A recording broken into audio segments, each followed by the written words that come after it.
This is the Detroit Sports Podcast Network.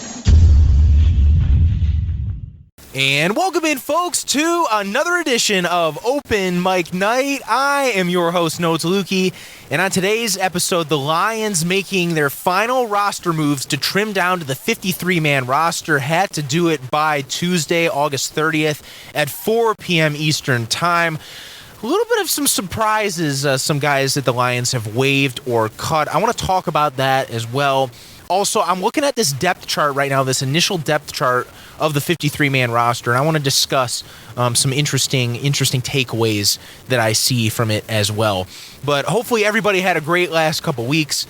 Unfortunately, I was not able to record last week due to some scheduling conflicts and some other, things that I had going on. Of course, this is the first week of classes now here at John Carroll University, where I'm the graduate assistant in the sports information department.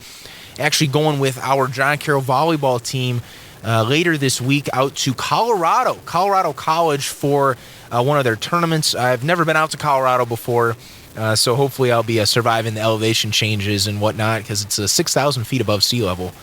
Man, the Lions played in Denver last year. They must have had a whole protocol as to how to adjust for elevation change and whatnot. But really, really looking forward to that trip.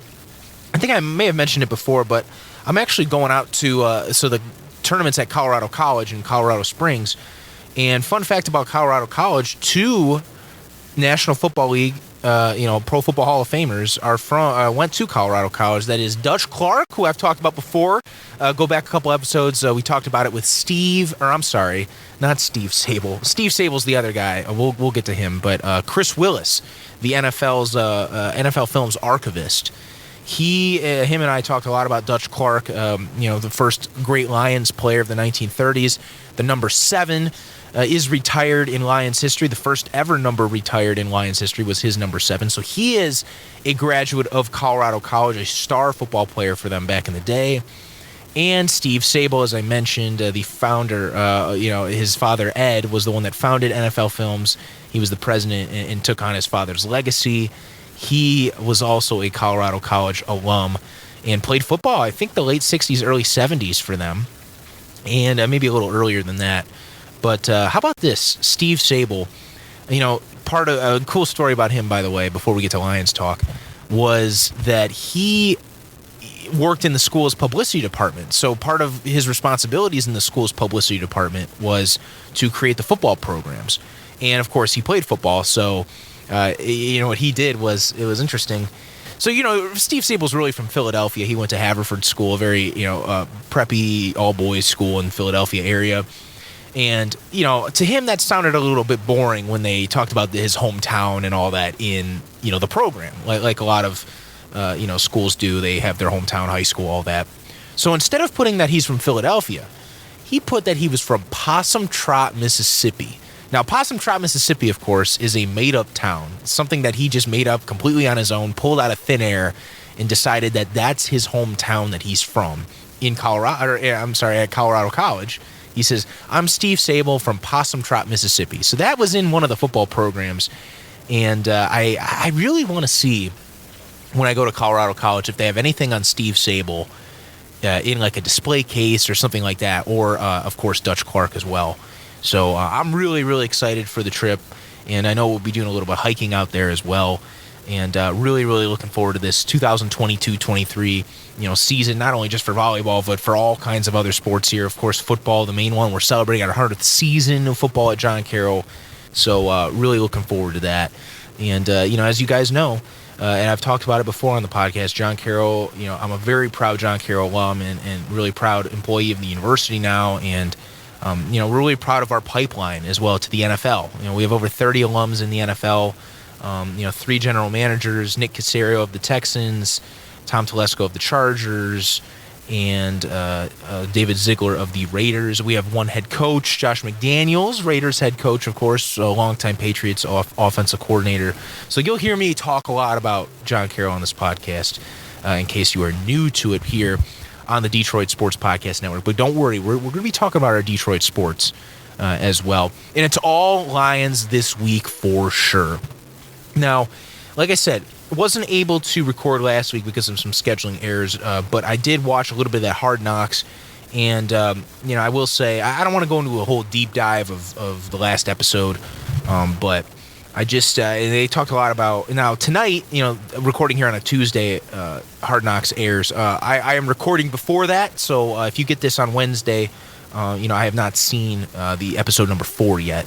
But, episode 3 highlights a lot of their game with Indianapolis, of course, and their joint practices. I'm a big fan of these joint practices. I feel like you can get a lot more done with them. I know, John Carroll, we had some joint practices with the university over in Pennsylvania this past week. It's a lot better than just playing them in a scrimmage or a game. I think you can do a lot more drills with them, and you can do more one-on-ones. And I'm a big fan of it, even at the NFL level. And, of course, out there with the Colts. And, a couple takeaways from this. There's obviously going to be growing pains with this team.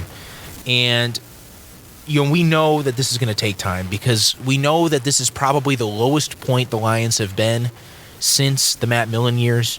You had Jim Schwartz kind of build it up a little bit with, from a culture standpoint, a bad boy Detroit look. Then you had Jim Caldwell kind of take it to the next level a little bit with the Lions, being able to at least make the playoffs and have potent offenses. And then, obviously, 9-7 wasn't good enough. You hire Matt Patricia. Bob Quinn hires Matt Patricia, gets his own guy in there, and it goes completely back to the Millen years. So obviously there's a lot of holes to be dug out of. There's going to be growing pains. Fans should not think of this year as a year where we're making the playoffs. I think like a 7 seed is the ceiling, the absolute maximum, and that just depends how the league shapes out. But don't expect us to be perfect in year 2. Like I've said it before, I think we're going to win 7 or 8 games. That's not going to be enough to make the playoffs, obviously, but at least it's a big step forward. This is such a results-oriented league. People, all they care about is wins and losses. And I just don't think that's necessarily fair, especially for a team like the Lions who are in such a rebuild mode and are trying to establish, a culture. And, because people think, oh, well, how come Sean McVay was able to do it right off the bat as soon as he became the head coach of the Rams? Okay, different situation, okay? He actually had a quarterback, Jared Goff. Well, obviously it's, Dan Campbell has Jared Goff now. But that's not my point. My point is, he at least had a young quarterback to work with. His scheme is obviously phenomenal. I think Sean McVay is a little bit of a flash in the pan. He's a little bit more of an anomaly. Most teams, you kind of have to build that culture, and especially with the Lions. The Rams weren't. I mean, the Rams they weren't like a good football team, but they weren't low like the Lions were. It wasn't as bad as Matt Millen years. That's basically where the Lions got to at that point. So don't think that Dan Campbell's expected to turn things around immediately. No, this is going to take time. And I think last episode it was a little bit evident just with some of the mistakes that some of the players made and all that. I know they were able to win the second preseason game, but, it's going to take time. It will. So that's my little spiel about Hard Knocks, I guess. Now, just going back to some comments that Dan Campbell made earlier this week, which refers to the transactions and the roster moves that the Lions did make at the end of the day today here on Tuesday, August 30th. He said it point blank. There will be guys that are that we cut or release or waive or whatever that were key contributors last year. He said it point blank. And I think Dan Campbell saying that says something to how this team is constructed right now. And I really, really liked what he said because we talk about it sometimes on the podcast. Matt Derry talks about it on his Locked On Lions podcast. Mike Valenti's talked about it before. There's like NFL good as a player, and then there's Lions good. So sometimes, these players might be really good on the Lions, but they might not be good somewhere else. There's a couple guys that were like that this past year. Guys like Craig Netflix Reynolds. He was good for the Lions for a little bit, but would he be good on another NFL team? Probably not. There's other guys in his situation. Anthony Pittman, another guy who was a good special teamer last year for the Lions. Cut. There's guys that Dan Campbell knows contributed last year that are no longer going to be on the team this year. Why is this a good sign? Because it shows growth with this team. It shows that the Lions are taking a step forward, upgrading at positions they need to upgrade at. Those two guys I named you, prime examples. Prime examples of what it is. Even with kicker, Riley Patterson. Look at how good he was last year for the Lions. He had like that consecutive streak of made field goals or whatever it was. You know, thinking, hey, he's going to be the kicker of the future. Nope. They go get Austin Seibert. He makes the team over Riley Patterson. You know, other guy, like I said, Khalil Pimpleton. Khalil Pimpleton. Well, he was another guy that got cut, but he was a rookie. Anthony Pittman, contributor on special teams last year, cut. Godwin Igwebuike, contributor in the return game, a little bit at running back as well, cut. Tom Kennedy, he was a guy that I was a little surprised with that didn't make this team, at least the 53-man roster. Tom Kennedy, cut. What was he last year? A little bit of a contributor, big contributor in the preseason, but cut. I wouldn't be surprised if he makes the practice squad, though. But there's certain guys that have contributed in the past that are no longer on this team. Tim Boyle, quarterback, released. A guy that contributed last year that almost won the Lions the game against the Falcons. Stepped in for an injured Jared Goff. Actually seemed to steer the ship for a couple of games here and there. There's obvious upgrades at certain positions that the Lions feel that, you know, they have.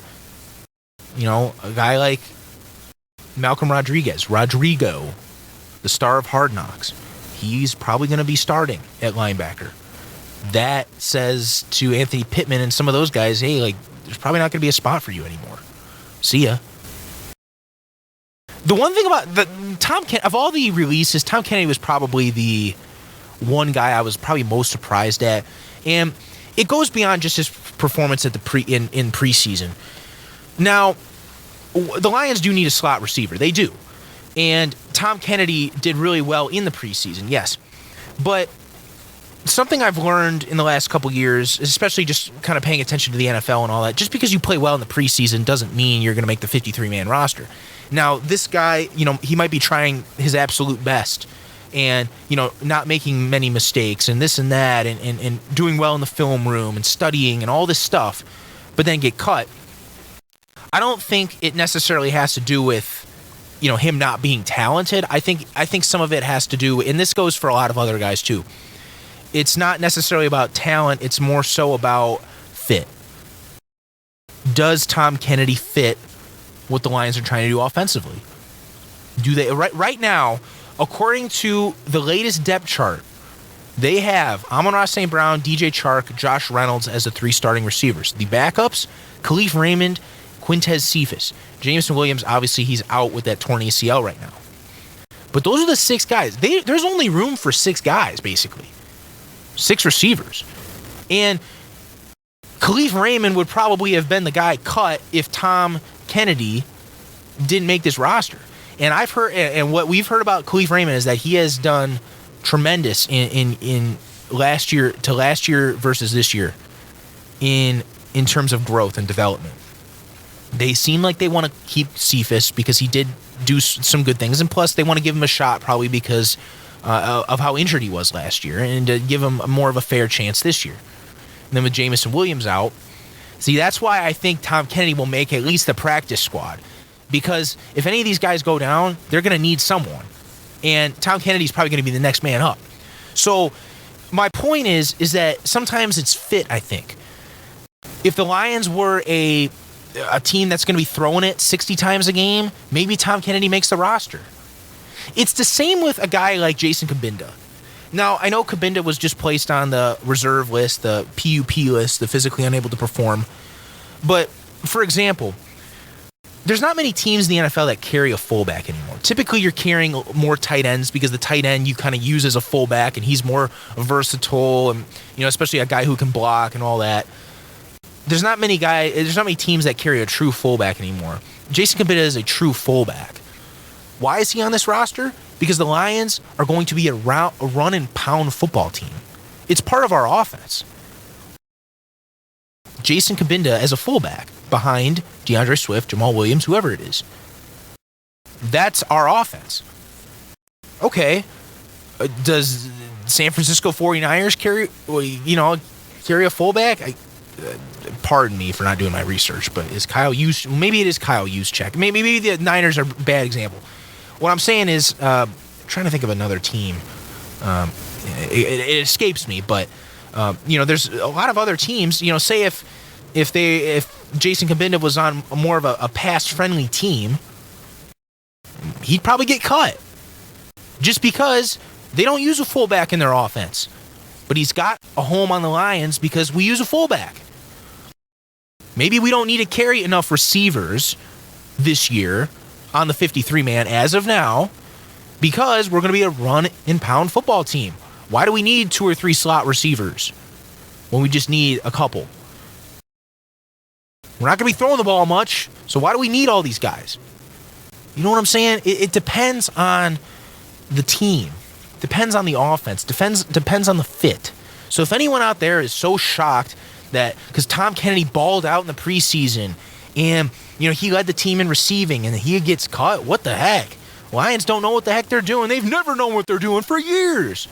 No, guys, I think this is a fit thing. Plus, remember, if he clears waivers, he's on the practice squad. It's just like my high school teammate Scotty Nelson, who I was telling you about. Scotty was cut by the Seahawks. I've told you about, I've talked about him before. I went to go see him in Pittsburgh play. He was cut, and I think part of it wasn't because he had such a great preseason. PFF said he only allowed 1 catch all preseason at safety and like 44, 50 snaps, something like that. And think about who's ahead of him at safety. Jamal Adams and Quandre Diggs, former Lion, 2 Pro Bowl safeties. They're just going to carry him just for special teams. They probably need him, to maybe play a little bit more safety. Maybe they're not comfortable with him at safety. They're comfortable with him at special teams, but they need him to play a little bit more safety. Again, a fit thing. Look at Seattle's scheme. The safeties are all over the field. That's Pete Carroll. That's their bread and butter in that defense. If Scotty was on another team, it might be different. So that's my take on it. By the way, I think Scotty will be signed by the practice squad by someone. If not Seattle, someone. I do think he has enough especially value, especially special teams.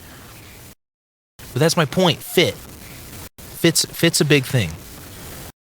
Lions also releasing Jared Davis. How about that old name? Remember the 2017 first-round pick that Bob Quinn drafted from Florida?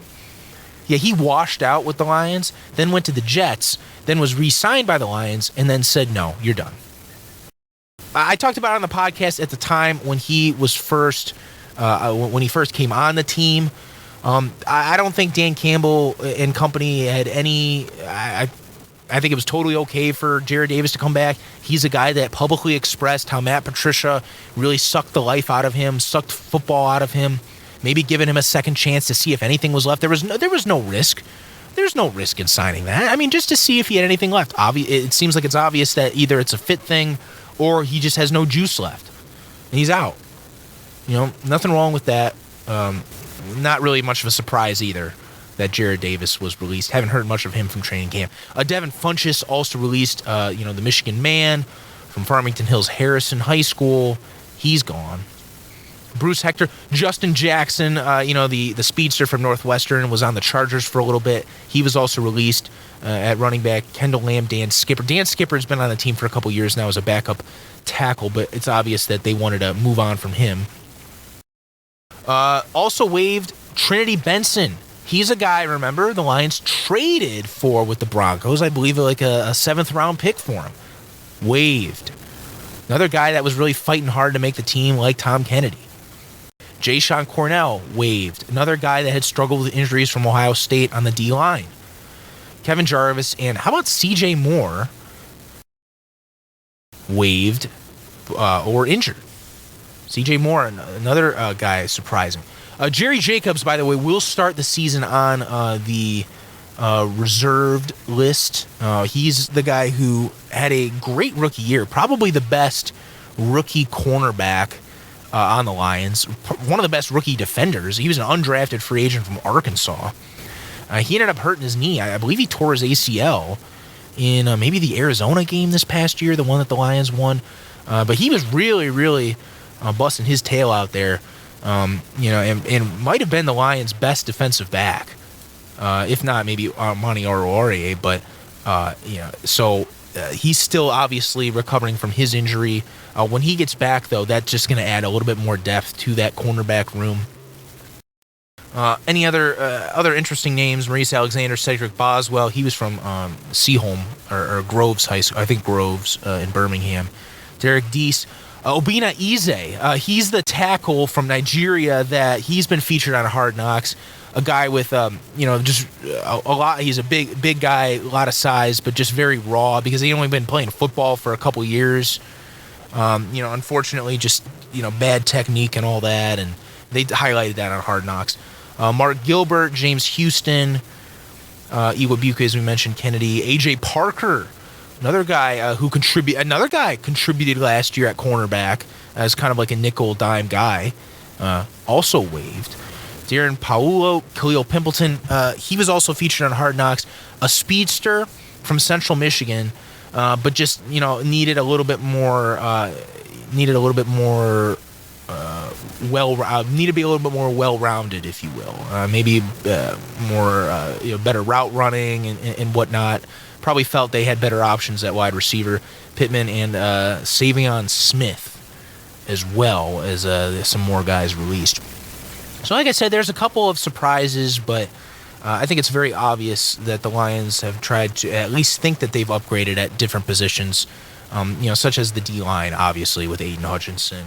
Getting Malcolm Rodriguez, that leaves guys like Anthony Pittman, out in the dust, among other guys. Jared Davis, another linebacker that they say see it to. The one position, though, I'm a little concerned with backups is quarterback. Obviously waiving Tim Boyle and releasing Tim Boyle, I should say, and keeping David Blau. I'm not a fan of David Blau's play. I haven't been. He threw the touchdown pass in 2019 on Thanksgiving to Kenny Golladay. I remember on the first play thinking, "Oh gosh, there's something real here with David Blau." And when Stafford got hurt, but there was nothing. After that play, I was not impressed. He looked lost out there in the new system. He's fumbled a couple times. Fumbled in the Atlanta game, the preseason. And look, I get that you need a guy like David Blau on your team, a guy that can kind of be the glue, if you will, a culture guy, locker room guy. He is a culture guy, a locker room guy. He's a incredible human being. He did a lot with Tyler Trent, that whole thing at Purdue when he was a quarterback there. Great story with his wife being an Olympian runner and all that. I get you need guys like that, but when you're the next in line for a position where the Lions had some injuries at last year with Jared Goff, you mean to tell me if Jared Goff gets hurt, you trust David Blau to run your system? I don't see that. I don't see that. And I feel like the reason he's on this team still is because of that locker room presence. I just don't know if he can get it done on the field. He just hasn't proven it, especially in this preseason. He hasn't. He's stuck around. He's been on this team for 4 years now. 4 years. The Lions have not invested in a decent backup quarterback since Sean Hill. That's probably it. Sean Hill was one of the better backups in the NFL. Sean Hill, of course, Matthew Stafford's backup in the early 2010s. That's the last time, I think. I can't think of any other time where the Lions really invested.